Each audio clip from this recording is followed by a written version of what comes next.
नमस्कार। गोस्वामी तुलसीदास जी द्वारा रचित कवितावली के कवित्त के साथ मैं हूं सोहनलाल शर्मा। तो पढ़ते हैं कवित्त। किस भी किसान कुल बनिक भिखारी भाट, चाकर चपल नट चोर चार चेटकी, पीठ को पढ़त गुन गढ़त चढ़त गिरी, अटत गहन गन अहन अखेट की, ऊंचे नीचे कर्म धर्म अधर्म करी, पेट ही को पचत बेचत बेटा बेट की, तुलसी बुझाई एक राम घन श्याम हिते, आगी बड़ वागी ते बड़ी है आगी पेट की। इस कवित्त का हम अर्थ करें उससे पहले इसमें आए कठिन शब्दों को एक बार देख लीजिए।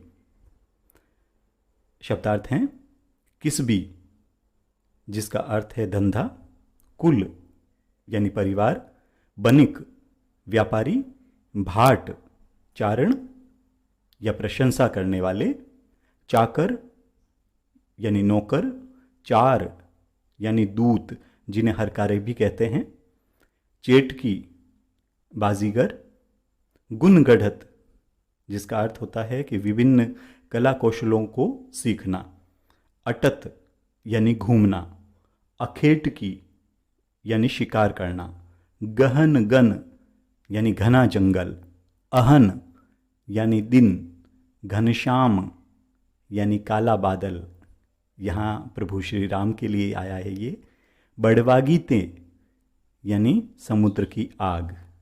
अब इसका भावार्थ करते हैं। कवितावली के उत्तरकांड से उद्धृत इस कवित्त में गोस्वामी तुलसीदास जी ने अपने समय की सामाजिक और आर्थिक दुरावस्था का वर्णन किया है। तुलसीदास जी कहते हैं कि इस दुनिया में हर कोई अपना पेट पालने के लिए कुछ न कुछ करता है। मजदूर, किसान वर्ग, व्यापारी, भिखारी, भाट, नौकर, चंचल नट, चोर, दूत, बाजीगर आदि अपना पेट पालने के लिए अनेकानेक जतन करते हैं, अनेकानेक काम करते हैं।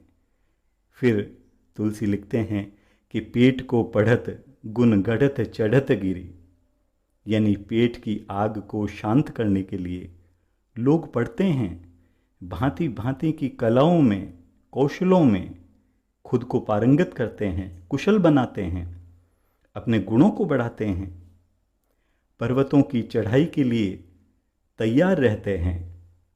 फिर लिखते हैं कि अटत गहन गन अहन अखेट की, यानी कोई गहन घने जंगलों में दिन भर शिकार की तलाश में घूमते रहते हैं। ऊंचे नीचे कर्म धर्म अधर्म करी, पेट की भूख मिटाने की खातिर लोग सारे प्रपंच करते हैं, हर ऊंचा नीचा काम कर डालते हैं। वे धर्म अधर्म को नहीं देखते। पेट की आग शांत हो जाए, बस उनके लिए तो इतना ही काफी होता है। यहां तक कि तुलसी लिखते हैं कि पेट ही को पचत बेचत बेटा बेट की, उनका जीवन पेट की आग को शांत करने में ही बीत जाता है, खप जाता है। स्थिति यहाँ तक आ जाती है, नौबत यहाँ तक आ जाती है कि वे अपने बेटी बेटी को भी बेच डालते हैं, अपनी संतान का भी सौदा कर डालते हैं। अंत में तुलसीदास जी कहते हैं कि तुलसी बुझाई एक राम घन श्याम ही ते, आगी बड़ वागी ते बड़ी है आगी पेट की। पेट की आग समुद्र की आग से भी बड़ी है। समुद्र की आग को बड़वाग्नि कहते हैं।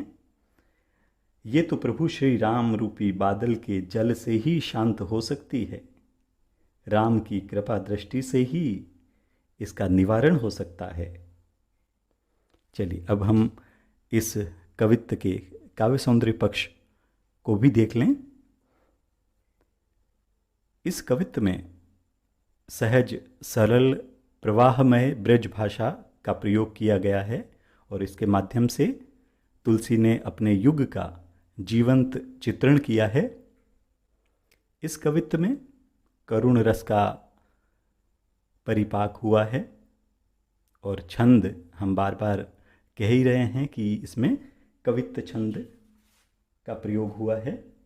और छंद से आप परिचित हैं ही कि कवित्व जो हैं वो एक वार्णिक छंद है जिसमें वर्णों को गिना जाता है। कवित्व छंद में 4 चरण होते हैं और प्रत्येक चरण में 16 और 15 के विराम से 31 वर्ण होते हैं और प्रत्येक चरण के अंत में गुरु वर्ण होता है। इसके बाद में अलंकारों की बात करें तो इसमें राम घनश्याम में रूपक अलंकार है। इसके अलावा आगी बड़वागी ते बड़ी है आगी पेट की, इसमें व्यतिरेक अलंकार है। क्या होता है व्यतिरेक अलंकार? व्यतिरेक अलंकार वहाँ होता है जहाँ उपमेय को उपमान से श्रेष्ठ बताया जाता है। और अगर हम दूसरे अलंकारों की बात करें तो विशेषतः यहाँ अनुप्रास अलंकार की छटा आपको हर पंक्ति में देखने को मिल जाएगी। कुछ उदाहरण कि किसबी किसान कुल, चाकर चपल नट, चोर चार चेट की, पेट ही को पचत बेचत बेटा बेट की, यहाँ पर अनुप्रास अलंकार है। तो इस तरह से ये कवितावली से कवित्व था जिसका हमने भावार्थ किया। ऐसे ही उपयोगी वीडियो के लिए आप चैनल को सब्सक्राइब करना न भूलें। आज के लिए इतना ही। धन्यवाद। नमस्कार।